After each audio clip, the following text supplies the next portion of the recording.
Both combines unloading into the auger wagon at the same time.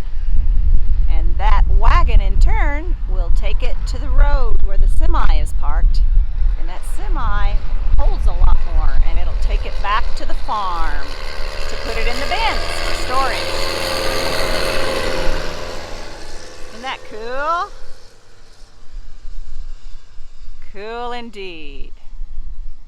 We're going to go hitch a ride. Bryan's in there and he said we can join him. So how about you and I take a ride in the combine as we harvest wheat in Kansas. Here he comes to get me. Wow, I feel privileged. Look at that. Say hello to Bryan, guys. What a fun day this has been. Moving hay bales, and now we're going to harvest some wheat. Look at that combine.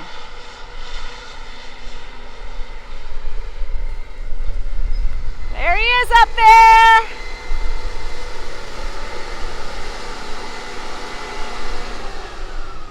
Hey Bryan, how's the wheat looking? We're looking really good.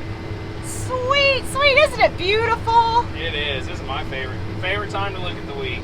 Golden waves. Oh, It's hard to beat. You know it. I have one regret though. What's that?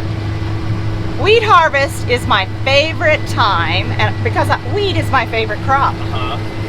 But always in the fall, right before we harvest the wheat, when it turns this golden brown, I like to take pictures of my girls in the wheat. And you didn't get it done? And I didn't get it done. Oh. Is that bad or is that bad? That's pretty bad. Oh well. We'll have to find some more for you next year. Yeah, we can do that. We can do that. I'll tell you, it's getting harder to get them here for my wheat pictures when they're off to school. Yep. Oh, isn't that beautiful?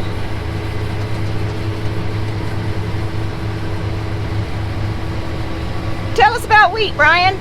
What do they use it for? Well, this is soft wheat, so this would be the stuff that's used for like your yummy good stuff, like your bread and cinnamon rolls and all that kind of stuff that you like to eat. So yeah. Yep, that's what this wheat is.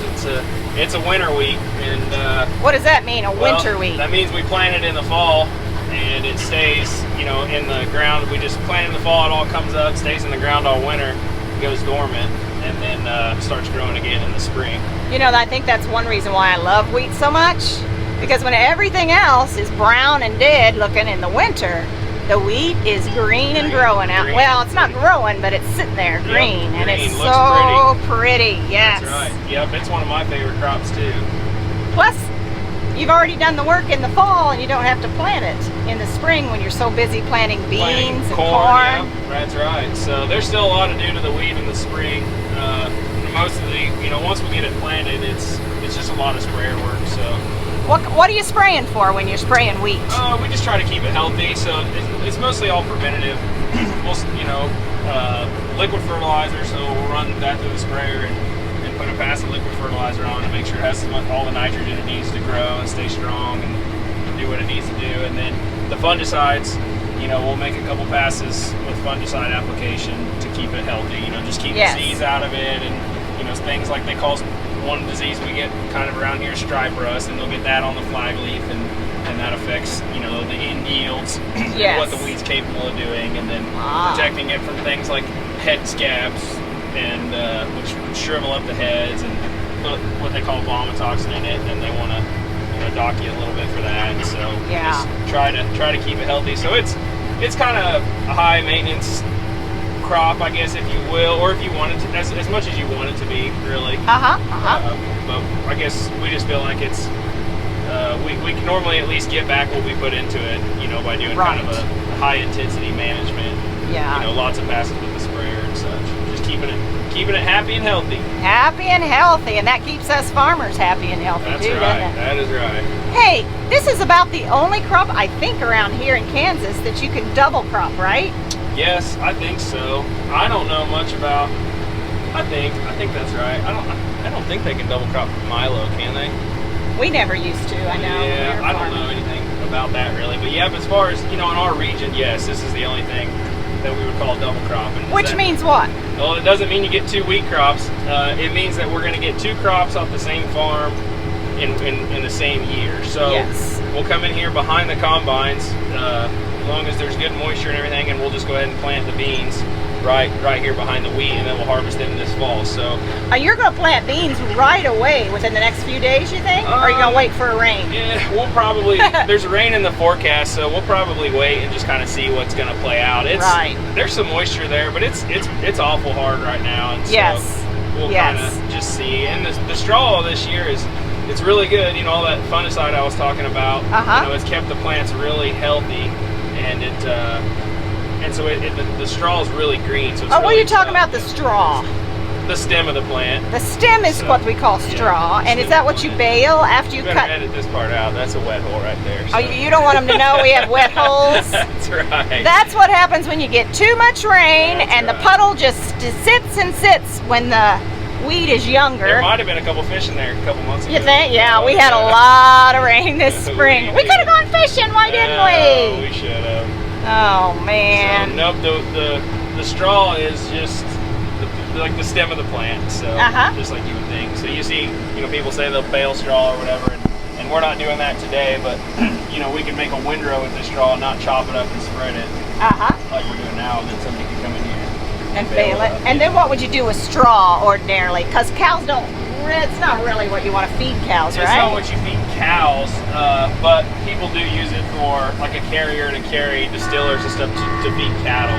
It's not much protein, but you know, a cow can only eat so many pounds in a day, and so they use the straw to help fill their bellies, and then use another ingredient which is much more high in protein, so that way they get exactly what they need to get their bellies full and get what they need. So. Yes, very good. Oh, that's beautiful, Bryan.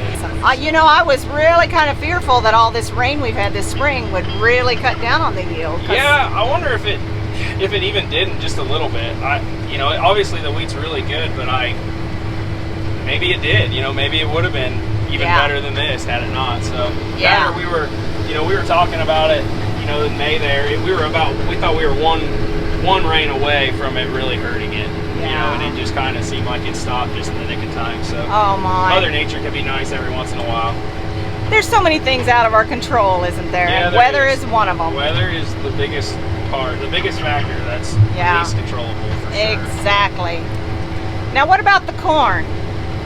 We noticed it was hard on the corn to get all that rain. Yeah, it was. The corn was, it was getting yellow, and it just didn't grow much. You know, it wasn't even just the rain, but it got so cold there for a while. Yeah, it was chilly, and it just sat there. The corn was about a foot tall and just sat there. Corn likes high humidity and sunshine and heat. You know, it needs the heat units, and it just wasn't getting it. You know, that mixed with the moisture, we had some in some low areas that was turning yellow, and it just, the root wasn't going down and getting a hold of nitrogen, at least I didn't think.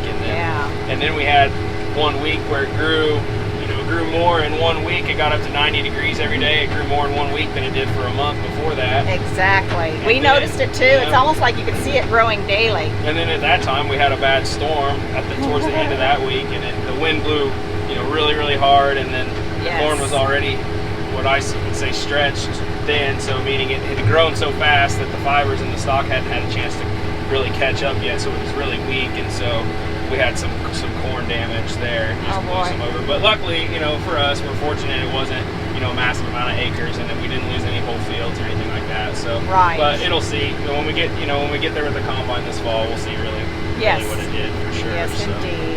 Indeed. Bryan, are you putting in long days now that it finally stopped raining? Yeah, we've been putting on really. Oh, see, I can't even talk right. Well, you're tired. Do you ever go home and get some sleep? Yeah, we go home and get some sleep. But no, we've been putting in some really long days. But we planted all of our beans, and so all the first crop beans. You know, we talked about double crop, first crop. So first crop would be everything we planted, you know, before we started cutting wheat. And we got all them done and got them sprayed once already, and then now we're on to wheat. So we'll see. They're talking like maybe a 70% chance of rain on Monday, though. Today's Saturday, so Monday. So last time I looked, it was 60%. I really love to see that percentage go up. Yeah, when we're hot and dry. We went from cold and wet to hot and dry really fast. So one of my sweet darling's favorite phrases is, when it's raining outside in Kansas, you're only 10 days away from a drought. You're only 10 think days. that's about right? That's about right. So it's time. It's been over a week now, and we need rain already. We need rain, yep. Which it's been, oh shoot, what was it, 97 yesterday, I think? Yeah. 98, It's hot enough. Very hot. I tried not to look at the thermometer. It made me sweat more. That's right. That's right. Nope, it's been hot and dry, and the corn needs another drink, and the beans need a drink. The wheat's the only thing that doesn't need anything, you know.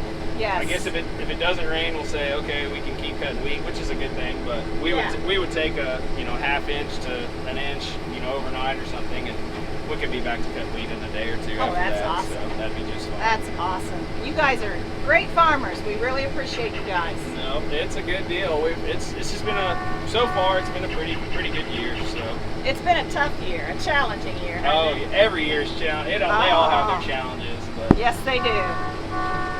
Some people driving by watching farmers in the combine or the tractors think, oh, this is the life, and it is a good life, but there are great challenges as well. Oh yeah. Very, very big stress factors involved, aren't there? Yep. The biggest ones are just the ones you can't control. Exactly. So, you can be the best farmer in the world, but if it never rains, you're not going to raise anything.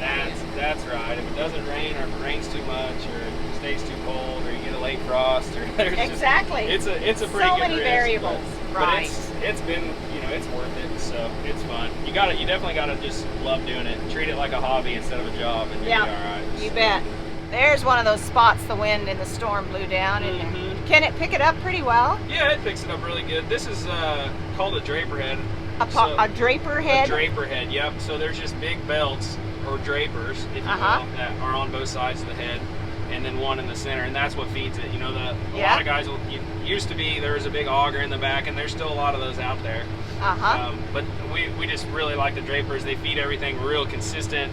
That when it hits the auger, especially like where this wheat's laying down, it'll kind of ball it up and get hung up for a second, and then jam it into the feeder house all at once, and you kind of hit a big slug, so your combine has to work extra hard. So we really like the Drapers. I mean, if you see everything, if you can see the wheat, it's all coming in, just heads are up and then head first. It's very consistent feeding, and then those places where the wheat's down, you can just basically drop that thing down. It's like a vacuum cleaner, and run the reel a little more aggressive and reach out there and pick it up.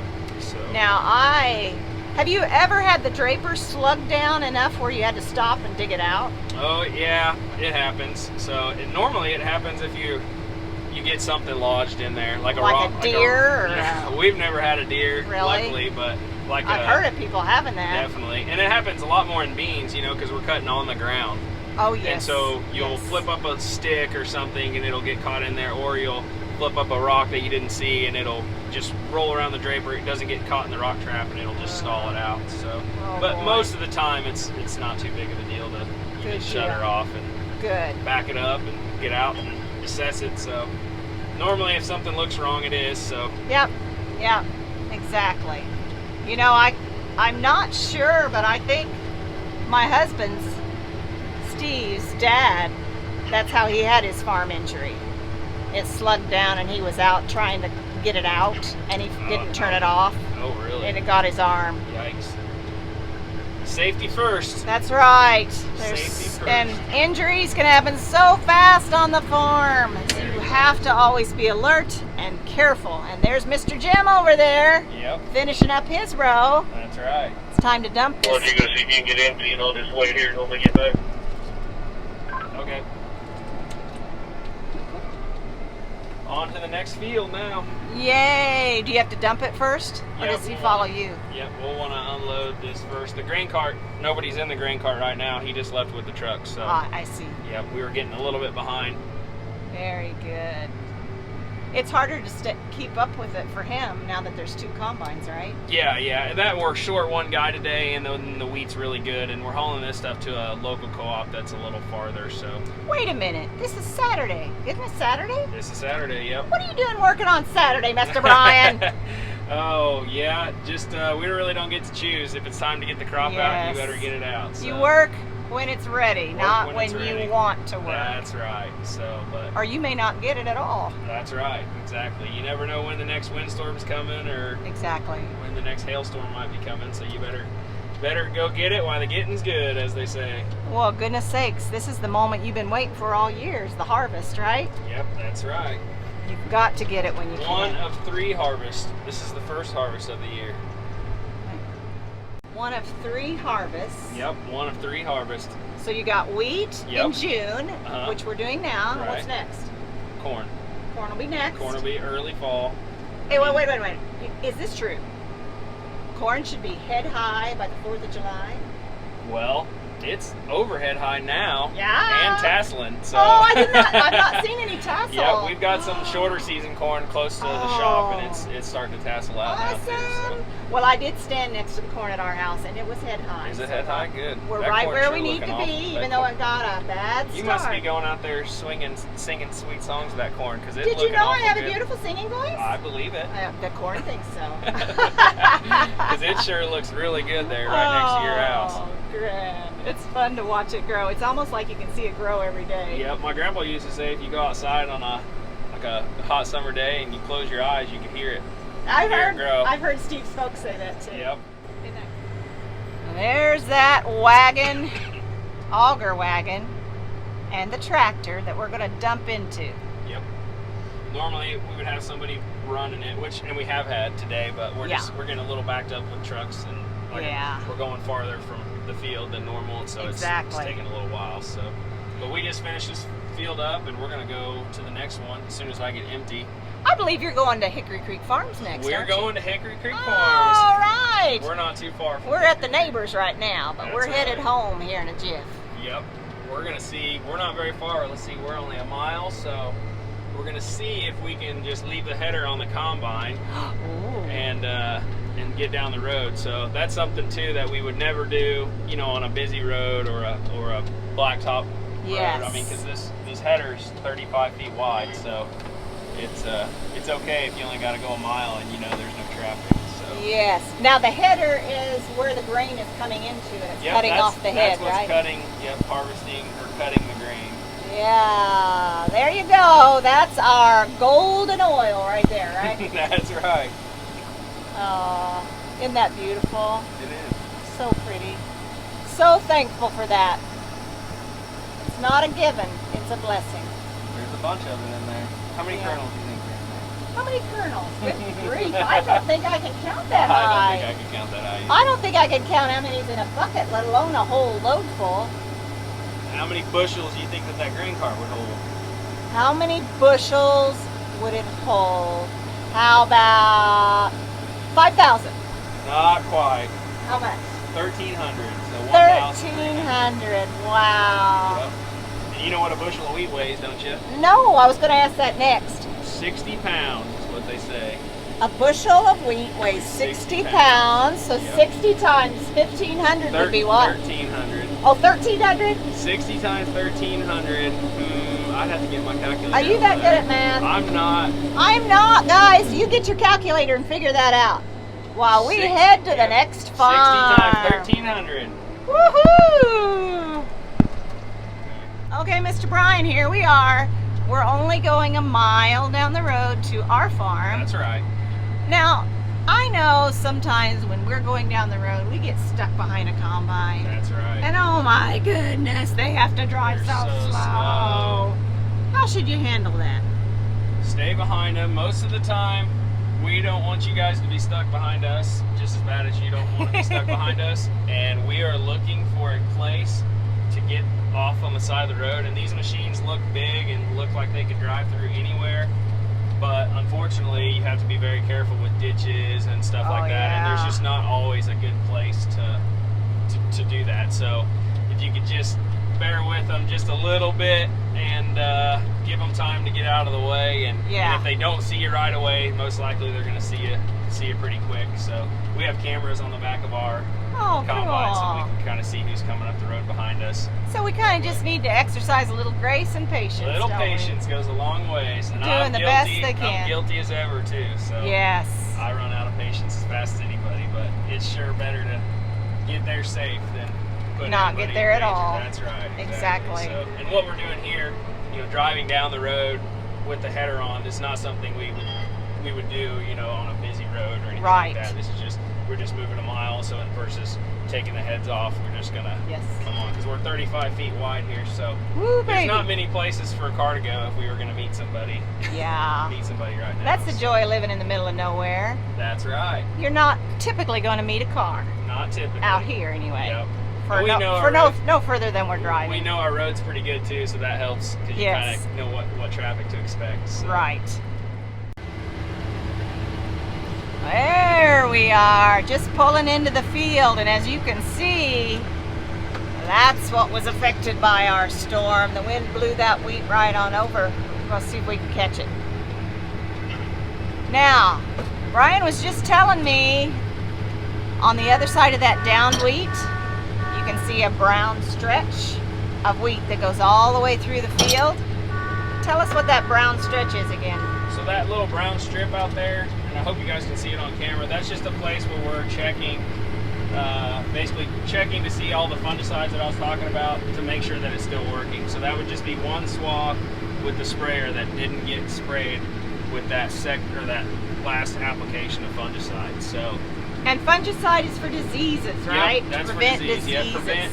And some fungicides cure disease. If you find disease on your plant, you can use some of them as a curative, and then some of them as preventative, and then some of them for both.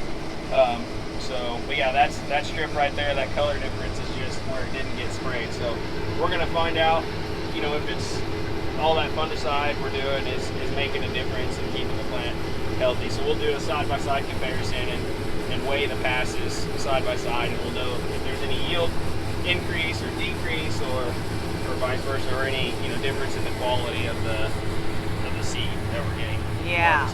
Yeah. Sounds good. Yep, you kind of gotta do those things here and there, and you do something that works, but you still kind of gotta check yourself every once in a while to make sure that it's still the right thing, or if you got a new variety of seed or weed or something like that, that everything's still kosher with your program. So it helps. Data's handy.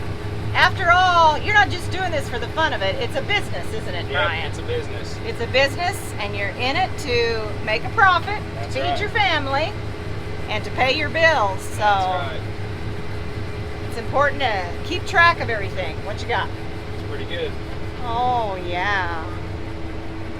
Very good. We like to see that yield in the bottom left corner. Yep. We are very thankful for this great harvest. Yep. They must have been hearing the wheat must have been hearing your singing voice too. Maybe I better practice more. You should. Aw. I'd say you're doing just fine if that's what's doing it. So maybe it's something fun to decide after all. We do a lot of praying, Bryan. That We really helps. do. We know how much is not in our control. Definitely. There she is. Wow, this is interesting watching you pick up the low places. Yep, it's slow. I mean, we're going 2.2 miles an hour. With the wheat that's down, you're taking in so much straw because you've probably been out in it a little bit. You know how tall that stuff was before it lay down. Yes, It's indeed. up to your waist, Yeah. or belly even, and then it lays down. So now that I'm cutting it on the ground, I have to take in all that material Wow.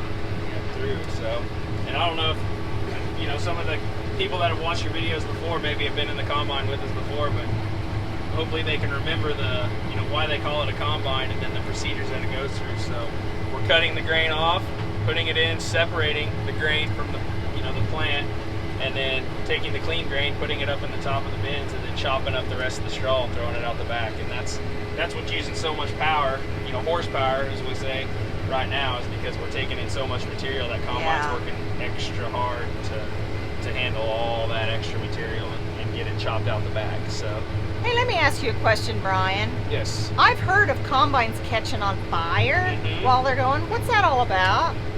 It's just most of the time, combine has a lot of moving parts on it, bearings, belts, chains, and a lot of that is just a bearing will go out and get hot, and all that dust and stuff that's coming out of the back of the combine, you can't keep all of it from landing on the machine. So something gets really hot and it'll just get hot enough to heat up some of that dust. It's very, very flammable stuff, and so Wow, that's scary stuff. It's scary. So, but that's why it's really critical to keep your machine as clean as possible. I mean, we try to blow it off a couple of times through harvest and stuff, and just keep the excess dirt off as much as possible. You're definitely not going to keep it all off, but feel like the more you can do there, the safer you might, the better the chances that maybe something wouldn't happen. Like Right, so. right.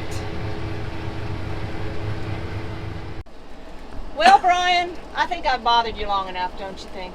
Oh, I don't think you're bothering me at all. It's nice having company every once in a while. Well, I'll tell you what. I'm going to let you keep on combining. Okay. We're sitting here waiting for the auger wagon to get here so That's you can right. dump a load. That's right. So you keep working. I'm going to head on down to the house. I'm going to bring you back some cookies, all right? Oh, I like the sounds of that. Yeah, I see that smile on your face. Yep, I'm always game for some cookies. When you're gaining that extra weight, you can blame it on me. That's not what I need. Oh, thanks so much, Bryan. Yep, thanks for riding. We always have fun. Yeah, we always we have do. fun with you. Yep. Hey, guys, be sure and like and subscribe to catch more fun adventures at Hickory Creek Farms. Bye! We're at the end of the day here, harvesting our wheat, and Bryan's here beside me, and he's going to talk us through as Mr. Jim puts that header on the trailer. Yep, so what he's doing there is they've already got out of the combine and they've unhooked what we call like the single point control. So all the hydraulics and electronics are in one hookup. So he's unhooked that and then unhooked the PTO shaft, which comes from the combine, which is what makes everything on the head turn.